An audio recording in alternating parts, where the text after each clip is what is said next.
बिस्मिल्लाहिर्रहमानिर्रहीम, अस्सलाम वालेकुम। एक और इस्लामी मुल्क बहरीन इसराइल के आगे ढेर हो गया है और बहरीन ने भी ऐलान कर दिया है इसराइल को मानने का। अब इसमें हैरानकुन बात यह है कि अभी तकरीबन एक माह पहले कह लें या चंद हफ्ते पहले बहरीन इस चीज़ से इनकार कर चुका था वाज़ेह तौर पर कि जब तक फ़लस्तीन को आज़ाद रियासत के तौर पर तस्लीम नहीं कर लिया जाता हम इसराइल को तस्लीम नहीं करेंगे। लेकिन अब ये ऐलान हो गया है और जो जॉइंट स्टेटमेंट आई है, मुश्तरका एलामिया आया है, वो इंतहाई शर्मनाक नज़र आ रहा है। डोनाल्ड ट्रंप की उसमें बड़ी तारीफ़ें हैं और इसराइल की बड़ी तारीफ़ें हैं और फिर ये कि जी 15 सितंबर मंगल को अब ये मुआहिदा भी हो जाएगा। ये किसके कहने पर हुआ है? किसने ये इतना दबाव डाल दिया बहरीन पर कि चंद दिन पहले वो इनकार कर रहा था और अब तो ऐसी तारीफ़ें, एलामिया, मुआहिदे ये सब होने जा रहा है। और यूएई के बाद अगला मुल्क बहरीन है। फिर डोनाल्ड ट्रंप ये कह रहे हैं कि हमने यही नहीं रुकना, अभी और बड़े मुल्क मानेंगे इसराइल को। अगली बारी किसकी है, ये बहुत बड़ा सवाल है। डोनाल्ड ट्रंप को इससे क्या हासिल हो रहा है, बहरीन को इससे क्या हासिल होगा, इसराइल को क्या कुछ हासिल हो रहा है और पाकिस्तान इस मामले में कहाँ खड़ा है, पाकिस्तान पर कितना दबाव आ चुका है, कितना दबाव मज़ीद आएगा और पाकिस्तान का जवाब क्या होगा। और सऊदी अरब, अहम तरीन बात है कि सऊदी अरब इस वक्त कहाँ खड़ा है और सऊदी अरब का इस सब में क्या किरदार है, इसी पर हम बात कर लेते हैं। सबसे पहले मैं आपसे अर्ज़ कर दूं कि पूरी दुनिया में इस वक्त ये सबसे बड़ी खबर बनी हुई है और पूरी तफसील इस वक्त मेरे सामने है।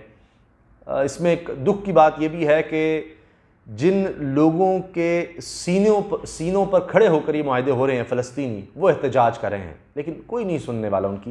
कमज़ोर का कौन है? अल्लाह और रसूल कमज़ोर का है। और यहाँ दुनियावी तौर पर अगर आप देखें तो कोई नहीं खड़ा होता कमज़ोर के लिए। ये पाकिस्तान ही शायद आखिर में वाहिद मुल्क रह जाएगा, मुझे तो ये ख़दशा लगता है कि तन्हा। लेकिन चलें, तसल्ली भी ये है कि पाकिस्तान तो इंशाल्लाह आखिर तक खड़ा रहेगा, बड़ी बात है।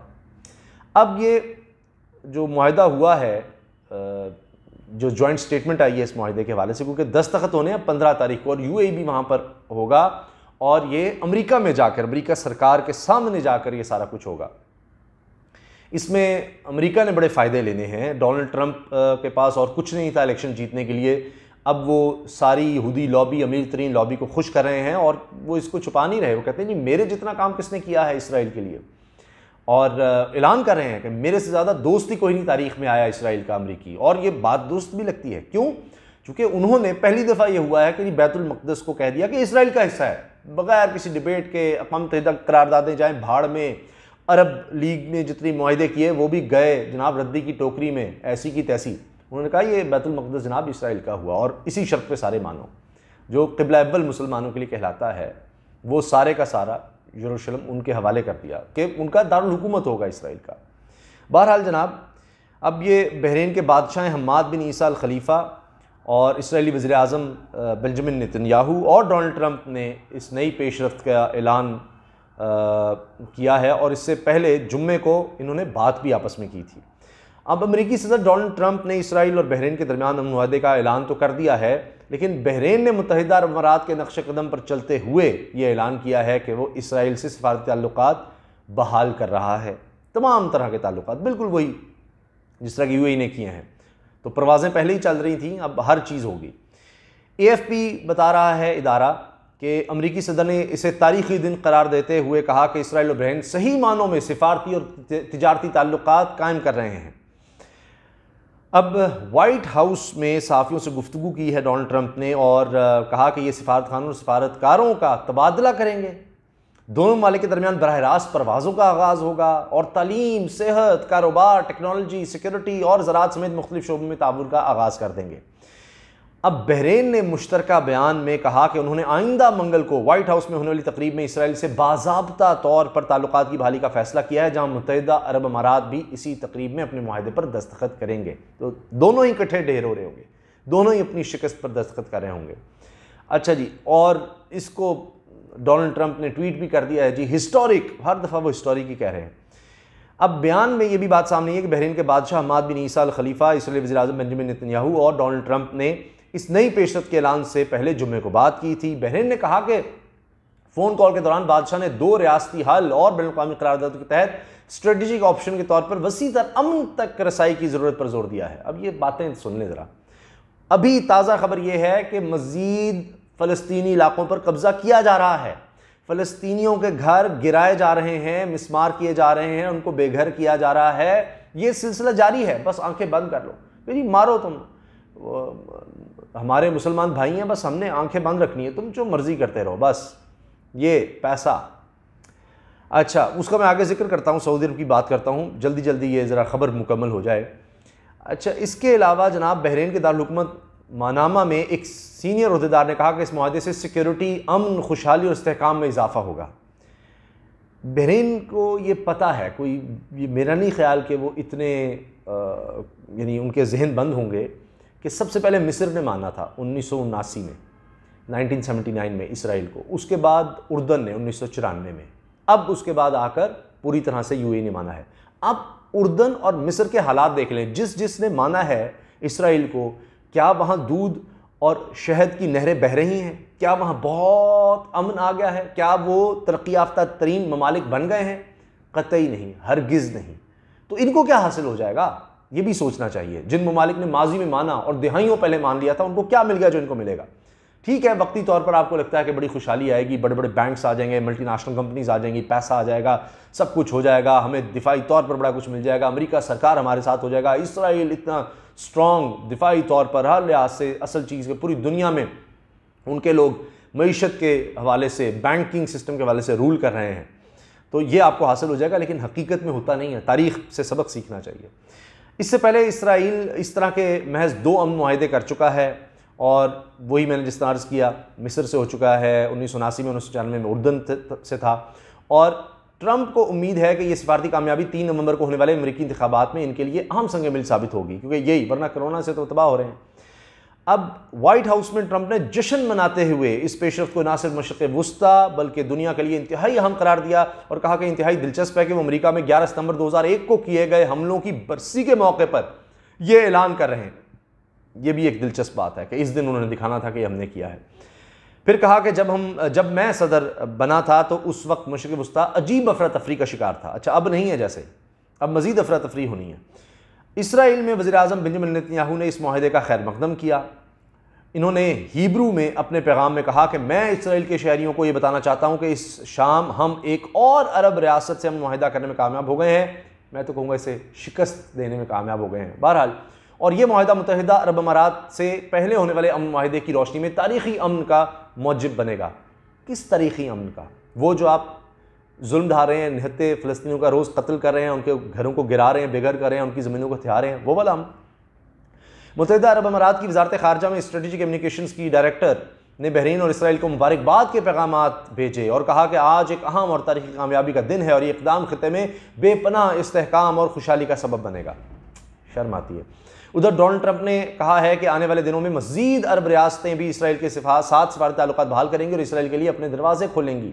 रिपब्लिकन सदर ने दावा किया कि वो अमरीकी तारीख में इसराइल के सबसे ज़्यादा हिमायत करने वाले सदर हैं और इनका दावा गलत भी क्यों नहीं, मैंने जिस तरह अर्ज़ किया कि लग ही रहा है, क्योंकि इन्होंने कई ऐसे फैसले किए जो इसराइल के लिए इंतहाई फ़ायदेमंद थे, जिसमें सबसे अहम तो यह था कि मुतनाज़ा यरूशलेम को इसराइल का दारुल हुकूमत बना दिया, तस्लीम कर लिया। अब अपनी अलहदा रियासत के हुसूल के लिए अरबों की हिमायत को इंतहाई अहम तसव्वुर करने वाले फ़लस्तीनियों ने बहरीन और इसराइल के दरमियान मुआहदे को मुस्तरद करते हुए इसकी भरपूर मजम्मत की है। गरीब कमज़ोर की कौन सुने। फ़लस्तीन के वज़ीर समाजी अमूर अहमद मुजद्दलानी ने कहा कि ये मुआहदा फ़लस्तीन के मकासद और फ़लस्तीनी अवाम की पीठ में खंजर की मानंद है, जबकि हमास ने भी इस इक़दाम को जारियत करार दिया है। अब बहरीन ने गुज़श्ता 1 माह के दौरान इसराइल से सफारती ताल्लुकात बहाल करने वाले ममालिक की फहरिस्त में शामिल होने के साथ इस चीज़ का ऐलान किया है। अब ये कि अब दूसरा मुल्क बन गया है, दूसरी अब रियासत है, जहाँ इससे पहले मुत्तहिदा अरब अमारात पिछले महीने ये ऐलान कर चुका है। और मुत्तहिदा अरब अमारात के इस ऐलान को आज़ाद रियासत के खां फ़लस्तीनी अवाम ने धोखा करार दिया था। वो बेचारे आवाज़ ही उठा सकते हैं और क्या कर सकते हैं।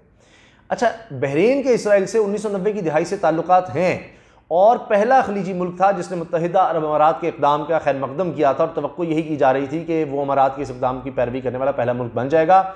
अब दीगर खलीजी ममालिक की तरह ईरान, बहरीन और इसराइल का मुश्तरका दुश्मन कहा जाता है। बहरीन ने ईरान पर इल्ज़ाम आयद किया था कि वो बहरीन के सुन्नी हुक्मरान अल खलीफा ख़ानदान के ख़िलाफ़ मुल्क की अहले तशी बरादरी को एहतजाज के लिए उकसा रहा है। ये भी बड़ी अहम चीज़ है कि बहरीन की मेजॉरिटी जो है वो अहले तशी है, लेकिन जो हुक्मरान ख़ानदान है वो सुन्नी है। तो ये भी एक इल्ज़ाम चलता रहता है। अब ये मुमकिन ही नहीं है कि इसराइल से ताल्लुकात की बहाली का फ़ैसला बहरीन ने खुद से कर लिया हो। पहले बहरीन ने इनकार किया, लेकिन अब मान लिया। ये खुद फैसला कर ही नहीं सकता, सऊदी अरब की रजामंदी के बगैर ऐसा हो ही नहीं सकता। सऊदी अरब से इंतहाई करीबी ताल्लुकात हैं, उसी तरह जिस तरह यूएई से ताल्लुकात है सऊदी अरब के, बहरीन के भी इसी तरह हैं। और ये हो ही नहीं सकता कि बहरीन ये फ़ैसला कर ले, पहले इनकार किया और फिर ये फ़ैसला कर ले। सऊदी अरब के बगैर हो ही नहीं सकता। अब सऊदी अरब ने तो ऐलान किया था कि वो पैरवी नहीं कर रहा मुत्तहिदा अरब अमारात की और ताल्लुकात बहाल नहीं कर सकते जब तक कि सेहूनी रियासत फ़लस्तीन के साथ बैनुल-अक़वामी अमन मुआहदे पर दस्तखत नहीं कर देती, यानी फ़लस्तीनी दस्तखत करें। 2002 का जो था, इस पर शाह सलमान ने, बादशाह ने सऊदी अरब के, बात भी किया डोनाल्ड ट्रंप से, क्योंकि बहुत सी चहमगोइयाँ हो रही थी। उसका मैंने जिक्र भी किया कि काबतुल्लाह में जो इमाम हैं सुदैस, उन्होंने जब खुतबे में इस तरह के इशारे दिए गैर मुस्लिमों, ख़ास तौर पर यहूदियों के हवाले से, सरकार दो आलम सल्लल्लाहु अलैहि वसल्लम की सीरत पाक बयान की कि किस तरह उन्होंने गैर मुस्लिमों से सलूक रखा, तो बहुत से लोगों ने कहा कि इसी तनाजुर में है कि लोगों की ज़हन साजी की जाए कि आने वाले दिनों में उन्होंने इसराइल को तस्लीम करना है। तो ये बात उनके सऊदी अरब के वज़ीर ख़ारजा शहज़ादा फैसल बिन फरहान ने भी जर्मनी के दौरे पर कहा था कि जी इसराइल से ताल्लुकात की बहाली के लिए फ़लस्तीनियों के साथ बैनुल-अक़वामी मुआहिदा शर्त है, क्योंकि फ़लस्तीनियों को अमन मैसर आना चाहिए। और इन्होंने ये भी कहा था कि एक मरतबा ऐसा हो गया तो फिर कुछ भी मुमकिन है कि फिर हो सकता है। लेकिन सऊदी अरब अपनी फ़ज़ाई हुदूद दे चुका है इसराइल को, बहरीन ने पहले ही दे दी थी। तो अब यही कहा जा रहा है कि असल चीज़ है सऊदी अरब को अब गिराना, चूँकि मक्कातुल मुकर्रमा, मदीनातुल मुनव्वरा दो मुक़द्दस तरीन मकामात मुसलमानों के सऊदी अरब में हैं। तो अब वो अगर मान जाता है सऊदी अरब, इसराइल को पूरी तरह से तस्लीम कर लेता है, फिर तो बल्ले बल्ले, फिर तो कमाल ही हो गया। और उसके साथ पाकिस्तान, वाहिद एटमी क़ुव्वत इस्लामी दुनिया की। अब ये इंतहाई अहम तरीन मुल्क हैं, लेकिन सऊदी अरब भी ये, यानी अंदर खाते ही बात होती रही, पाकिस्तान पर भी आता रहा। आर्मी चीफ भी सऊदी अरब गए, उन्होंने दौरा किया कि पाकिस्तान पहल कर दे तो सऊदी अरब के लिए आसान हो जाएगा। लेकिन पाकिस्तान का ना मानना सऊदी अरब पर दबाव रखता है, और सऊदी अरब जहाँ जहाँ मनवा सकता है, बहरीन और यूएई, मैंने आपको बताया बड़े करीबी ममालिक हैं सऊदी अरब के, वहाँ मामला चल रहा है। तो ये सिर्फ यूँ समझें कि अंग्रेज़ी में कहते हैं it's a matter of time, ये बस कुछ अरसे की बात है कि फिर सऊदी अरब भी इस तरफ आ जाएगा। और उसकी मजबूरी इसलिए है कि जनाब हमारी इकॉनमी अब तेल पर डिपेंड कब तक करेगी, नीचे जा रहा है सारा मामला। और मोहम्मद बिन सलमान का जो ख्वाब है न्यूयॉर्क सिटी का, वो कैसे पूरा हो सकता है जब तक कि तमाम बड़ी बड़ी कंपनियां दुनिया की इन्वेस्ट नहीं करेंगी वहाँ पर, तो वो काम ही नहीं चल सकता। और वो तब तक नहीं हो सकेगा जब तक आप इसराइल को तस्लीम नहीं करते। तो इतनी बड़ी कंपनियां इतनी आसानी से नहीं आएंगी। फिर अमेरिका के साथ तो बड़े ही करीबी ताल्लुकात हैं, तो ये दबाव रहेगा मुसलसल सऊदी अरब पर जब तक तस्लीम नहीं कर लिया जाता, और पाकिस्तान पर भी रहेगा। यानी इन ममालिक का भी, चाहे वो यूएई हो, बहरीन हो, सऊदी अरब हो, दीगर ममालिक हों जो तस्लीम कर चुके हैं, अमेरिका हो, वो कहते रहेंगे पाकिस्तान को। लेकिन पाकिस्तान खड़ा है, और इसलिए भी खड़ा है कि फिर हम कश्मीर के हवाले से किस तरह से बात करेंगे। हमने इतनी दूर होते हुए भी जो अरब दुनिया है इस वक्त, अरब ममालिक हैं, उनका केस लड़ा है, लेकिन वो एक एक करके ढेर हो रहे हैं, लेकिन पाकिस्तान खड़ा है। किसी ने क्या खूब कहा था कि हम गरीब हैं, मकरूज़ हैं, बेशरम नहीं हैं। तो बहरहाल इसलिए ज़रूरी होता है कि जिन कौमों के पास अपनी दिफाई सलाहियत नहीं होती, अपनी मुआशी तौर पर मजबूती नहीं होती, फिर वो अपने फ़ैसले खुददारी के साथ कर नहीं पाते। बहरीन आप देख लें, दीगर मालिक देख लें, दिफाई तौर पर उस तरह नहीं है अल्हम्दुलिल्लाह जिस तरह पाकिस्तान है। ये भी एक बहुत बड़ी वजह होती है। तो ये फ़ैसले आसान नहीं है। इस तरह आलमी ताकतों के आगे खड़े रहना और दबाव कबूल करना, ये कोई आसान काम नहीं है। बड़ी साजिशों का सामना करना पड़ता है आपको, बड़ी बड़ी साजिशों का सामना करना पड़ता है। भारत और इसराइल का किसी से ढका छुपाई नहीं है, गठजोड़। और हत्ता कि मकबूजा कश्मीर में सारी प्लानिंग इसराइली ने आकर की बताई कि कैसे कैसे एक एक घर को आपने पकड़ के रखना है, एक एक शख्स को पूरा, कैसे तमाम इलाके कोई एहतजाज नहीं होने देना। तो उसके बावजूद अल्हम्दुलिल्लाह देखिए कि पाकिस्तान किस तरह से खड़ा है। दुआ में याद रखिएगा। और शुक्र हमें अदा करना चाहिए कि हम अल्लाह ताला ने हमें एक आज़ाद वतन दिया हुआ है। बड़ी बात है, बड़ी बात है, अल्लाह का करोड़ शुक्र है। इजाज़त दीजिए, अल्लाह हाफ़िज़। पाकिस्तान ज़िंदाबाद।